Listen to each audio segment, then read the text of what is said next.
આવીને સારું થાય તો 2-4 વસ્તુ ભેગી થાય ત્યારે આપણે આગળ આવી, કંઈક સારું થાય, આપણને કંઈક મળે, સંપત્તિ, સમૃદ્ધિ, શાંતિ, સુખ, જે કાંઈ 4 વસ્તુ, એક નહીં. હવે કેને પેલું સ્થાન આપવું એ તમે નક્કી કરી લેજો, પણ 2-4 વસ્તુ ભેગી થાય. એક તો કૃપા, કોઈ ને કોઈની કૃપા હોય તો જ તમે આગળ આવી શકો, એ હકીકત વાત છે વિનુભાઈ, પાકી વાત છે.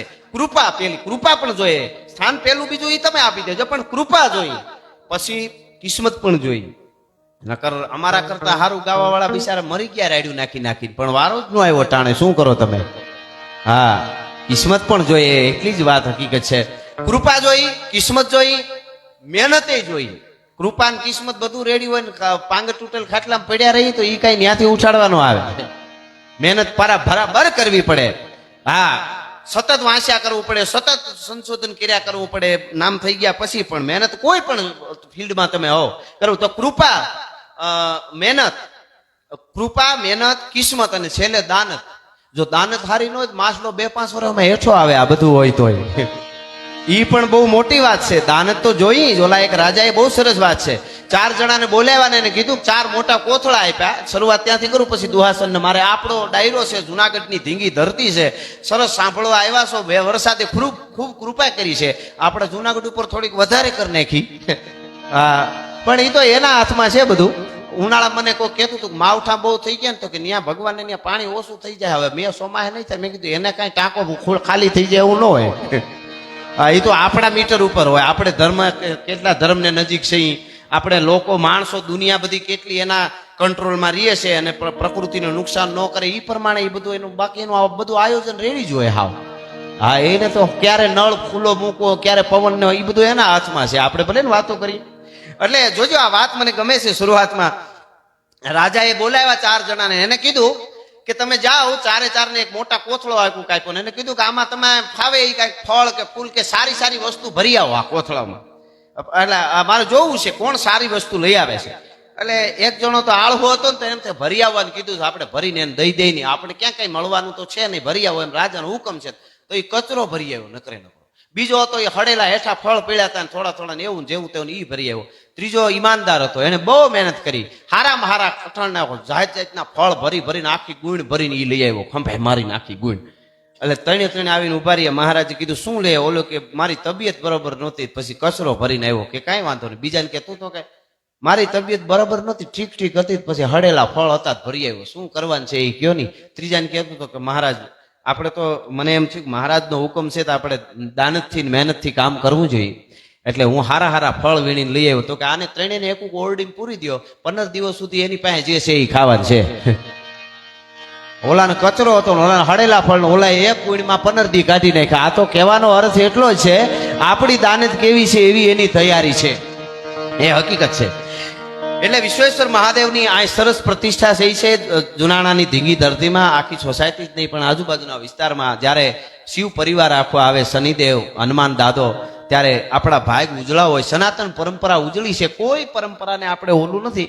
પણ હું મારા પ્રોગ્રામમાં કહેતો હોઉં છું કે આપણી પરંપરા ઉજળી છે. તમે ઢૂંહા ધોકાવ્યા કરો એમાં આવે નહીં કણ એકોય, એ તો ડુંડે જ દાણા હોય, એમાં મહેનત ફળે માનડા. એમ સનાતન પરંપરા છે. દુનિયાના કાયમના માટે બોલ્યો છું.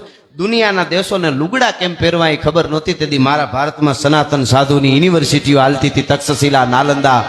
કોક દીક વાંચો તો ખબર પડે સાહેબ, ખબર શું સનાતન પરંપરા છે. કોકને આપી દેવું બલિદાન. અહીંયા 18 વરણ મારી સામે બેઠા છે, એવી બલિદાનની વાતો. મહાદેવ, ભોળિયો નાથ, ગણપતિ, એમના દીકરા. અને મને તો મહારાજ બહુ સરસ મજા કરે. મહારાજ મને કોકે પૂછેલું કે હવની પહેલા પૂજા કોની થાય? મેં કીધું પાળિયાની.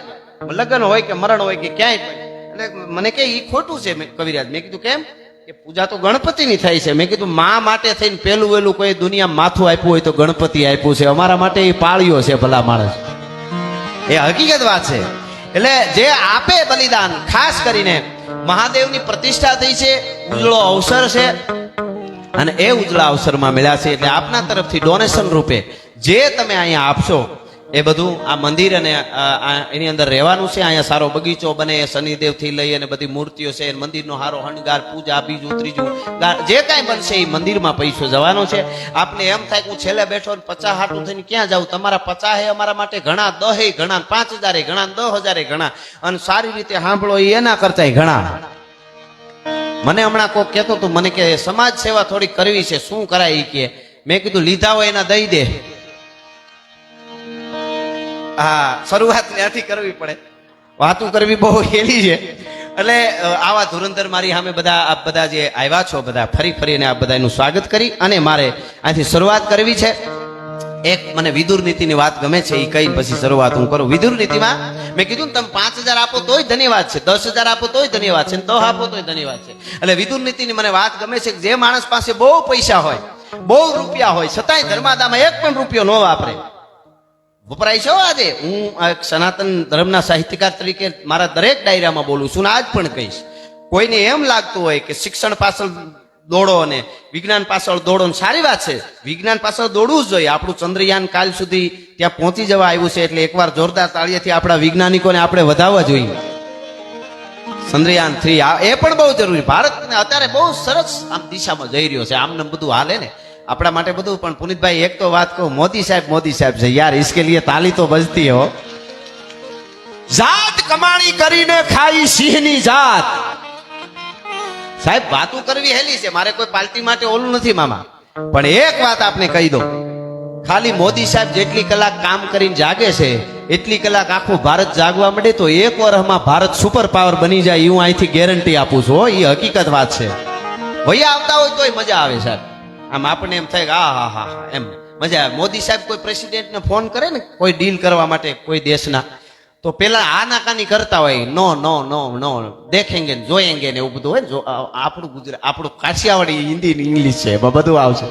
હમણાં હું 2-3 દેશ ફરીને આવ્યો ને, તો અમે તો બધા ત્યાં જતા હોઈએ, એટલે આમ ટૂંકમાં ત્યાં જાય ને એટલે પછી મૂંગા જ થઈ જાય. હાવ મને કાંઈ મારા ફોર્મે બીજા ભરે આ તે, તો હું કોઈ મને એવું કોઈ દી મેં વિચાર્યું જ નથી કે મને આવડતું. હું એમ કહું કે આ બધા જે ફોર્મ ભરે છે ભણેલા ઇંગ્લિશ ભણવાવાળા, એ બધા પાસે બિચારા પાસે ત્રેવડ નથી માણસ રાખવાની. આપણને બીજા ભરી દે છે, આપણે માણસ રાખ્યા છે આપણું ફોર્મ, એમ કરીને આનંદ મેળવી લો. પણ મજા આવે એમ. અમારે આ ટીમ થોડીક શરૂઆત, ઘરનો ડાયરો છે એટલે પછી દુઆસનથી મારે શરૂઆત કરી. અમારે આ બધા સાદા માણસો બધા, મજા આવે. આમ પ્લેનમાં જાય ને, અમારા મુકેશભાઈ જ્યાં બેનજો વગર અમે પ્લેનમાં ગયા ને, તો મુકેશભાઈ નો એર હોસ્ટેસ બેન હોય ને, મુકેશભાઈ ને આવીને કે પાસે આવીને કે સર વેજ યા નોન વેજ, ઓલું જમવાનું દેવા માટે આવે ને એર હોસ્ટેસ બેન, સર વેજ યા નોન વેજ, તો મૂકો કે હાદું. ઓલી બેન બસાડી મોઢું બગાડીને વહી ગયા ને કઈ સમજાણું જ નહીં. એને ક્યાં જ ખબર પડે. અમારા પ્રવીણભાઈ આ મજીરા વાળા, ઈ પ્લેનમાં ઓલા એનો બરોબર એનો ક્યાં બેહવાનો હોય, સીટ આવી, ઓલા દરવાજો આપાતકાલીન દરવાજો હોય ને, ત્યાં એની સીટ આવી બરોબર બેહવામાં. તો બેન આવ્યા એર હોસ્ટેસ બેન, ઈ તો આપણને બધું સમજાવે.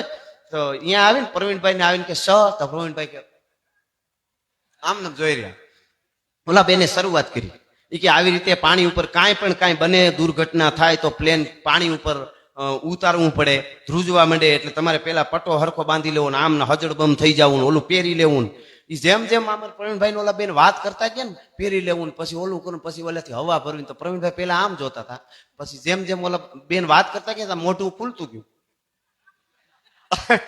પછી મોઢું ફાટ્યું ગયું. એમ કે એને ચિત્ર દેખાતું હતું કે હું દરિયા પડતો હોઉં ને એમ.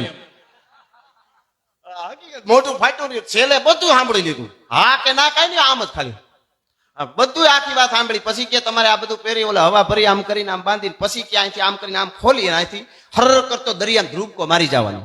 એ હિન્દીમાં કહેતા હતા. એ બધું પૂરું થયું તો આ એટલું જ બોલ્યો, હું કાંઈ દરવાજો નહીં ખોલો, માતાજી ધ્યાન રાખે. અને આપણું ધ્યાન માતાજી જ રાખે, ન કઈ 140 કરોડ સહી તો આટલી મજા થોડા કરતા હોય ભલા માણસ. આપણી જોગ માયા ધ્યાન રાખે, આપણી ધ્યાન મહાદેવ રાખે, કહેવાનો અર્થ મારો.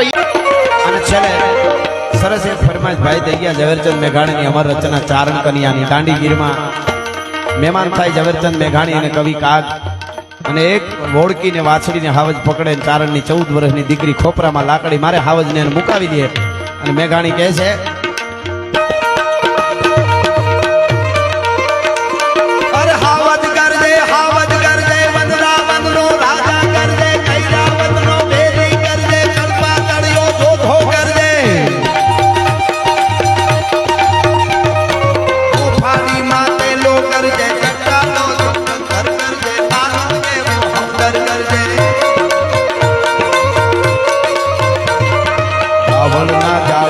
કરજે ડુંગરના ગાળામાં કરજે, ખંડીના ખેતરમાં કરજે, ગામતના પાદરમાં કરજે,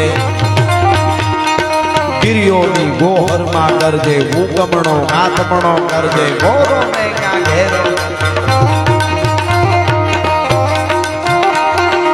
ગણગંગાર બિરાદર ઉઠે ફરતી લે તો તારણ ઉઠે ખડક તો આહિર ઉઠે ખડક તો નાગિર ઉઠે બરસી કાલે કાઠી ઉઠે ઘર ઘર નાથી માટી ઉઠે બોબોગા દરબારી ઉઠે ફોટો લઈ ઘરનારી ઉઠે દૂધ મલાગો વાળો ઉઠે નાનો દૂધ પીનારા ઉઠે નાને નાભ મીનારા ઉઠે ઠોકારો ખાનારા ઉઠે પૂછે તા દેનારા ઉઠે ચારણ કન્યા ચમત્વરની ચારણ કન્યા સુંદરી આડી ચારણ કન્યા ફેરવાળી ચારણ કન્યા બાળી ગોળી ચારણ કન્યા ગોળી ચારણ કન્યા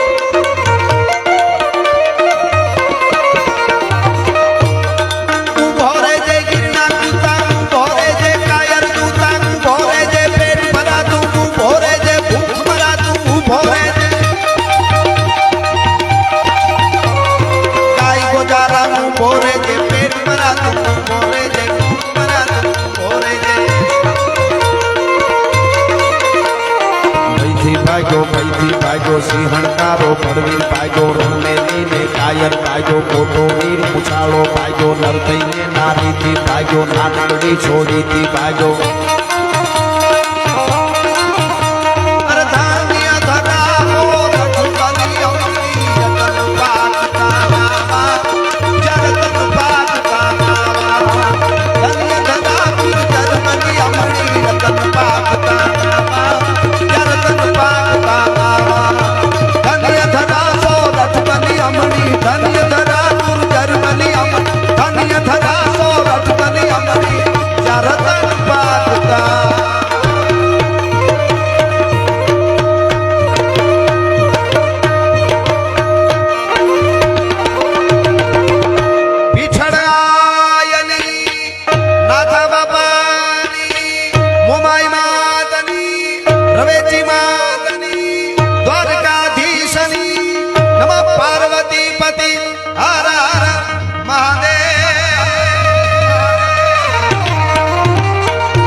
કે હે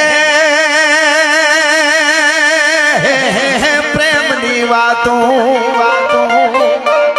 હે તો આવા કોક પ્રેમીઓ જાણે અનજાણે